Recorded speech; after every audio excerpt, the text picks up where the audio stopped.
Everyone wants to predict what's next. We're always looking at the new tech, the new trends, the latest headlines.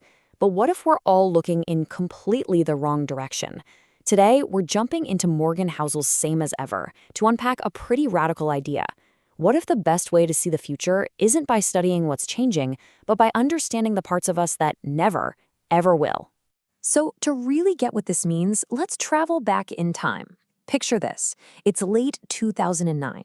The world is just reeling from one of the worst financial crises in modern history.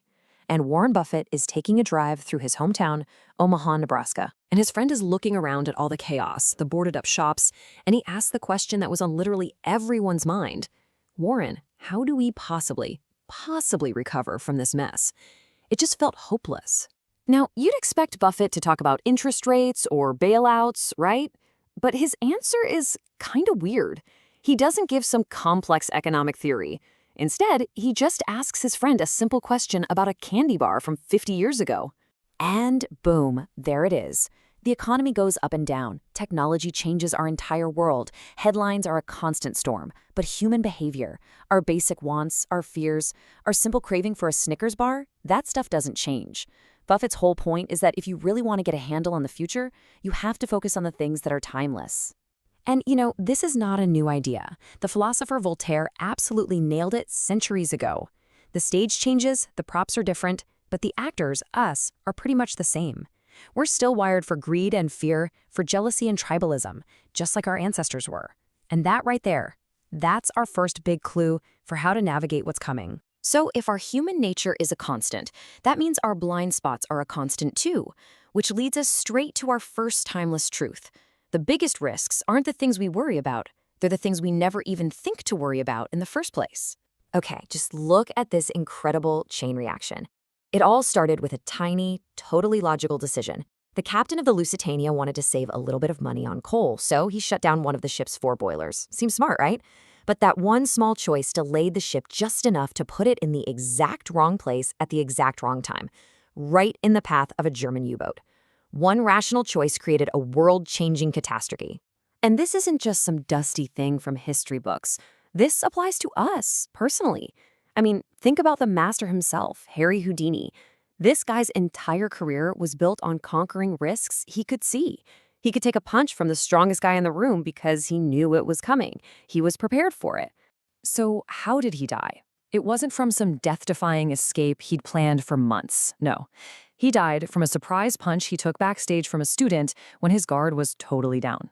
The one risk he never saw coming was the one that got him. It's a perfect, if tragic, metaphor for where our real dangers are hiding. And, maybe the biggest unseen risk is the one that's literally inside our own heads, our expectations. We have this idea that our happiness depends on what we have, but really it's almost all about how our reality stacks up against what we expected it to be. And those expectations, well, they're almost always shaped by looking at what other people have. You know how we get all nostalgic for the 1950s, right? The good old days. But if you actually look at the data, it's kind of shocking. By almost any measure you can think of. Our houses are bigger, our food is way cheaper, we have more cars, more everything. We are so much richer today. So the big question is, why doesn't it feel that way? Well, here's the secret. The key wasn't the size of your house. It was the size of the gap between your house and your neighbor's house. See, back in the 50s, your expectations were kept in check because pretty much everyone you knew was in a similar boat. It wasn't about greed, it was about envy. And back then, envy was just manageable. So let me throw a number at you.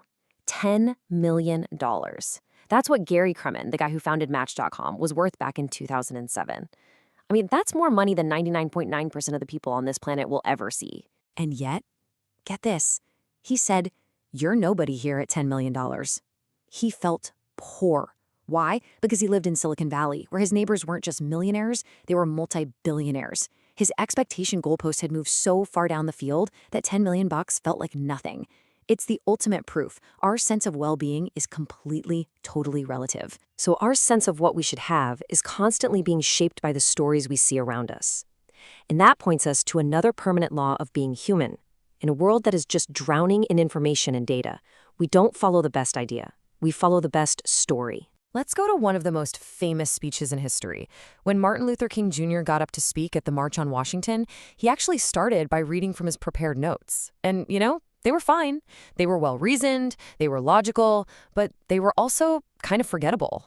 But then, in a legendary moment, he just pushed the script aside. He stopped reading facts, and he started telling a story.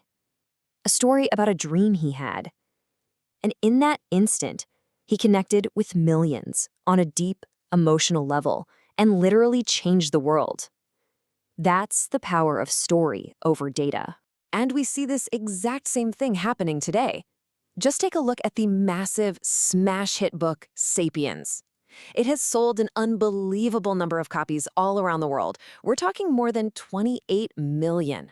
But here's the wild part. The author, Yuval Noah Harari, is the first one to tell you that he did zero new research for the book. He said he just took existing knowledge, stuff that was already out there, and wove it together into a better, more compelling story than anyone had ever told before. That's what people connected with.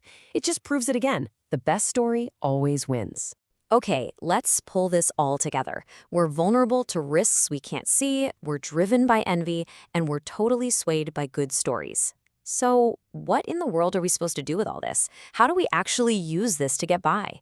Well, the key is to learn how to hold two completely opposite ideas in your head at the same time. This whole idea is captured perfectly by a man named Jim Stockdale, who was a prisoner of war in Vietnam for over 7 years. And he noticed something fascinating. The prisoners who didn't make it, they weren't the pessimists. They were the pure optimists. The guys who kept saying, "Don't worry, we'll be home by Christmas." And then when Christmas would come and go, they would just die of a broken heart.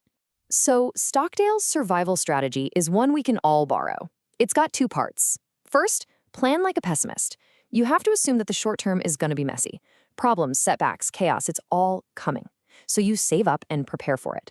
But part 2, dream like an optimist. You have to have this unwavering faith that in the long run, things work out and progress is real. It's that combo that lets you survive the short-term pain so you can stick around for the long-term game. Look, at the end of the day, understanding these timeless behaviors isn't about judging other people.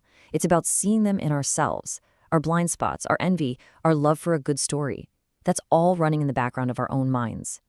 The only way to really move forward is to be willing to challenge our own narratives. So I'll just leave you with this question to think about.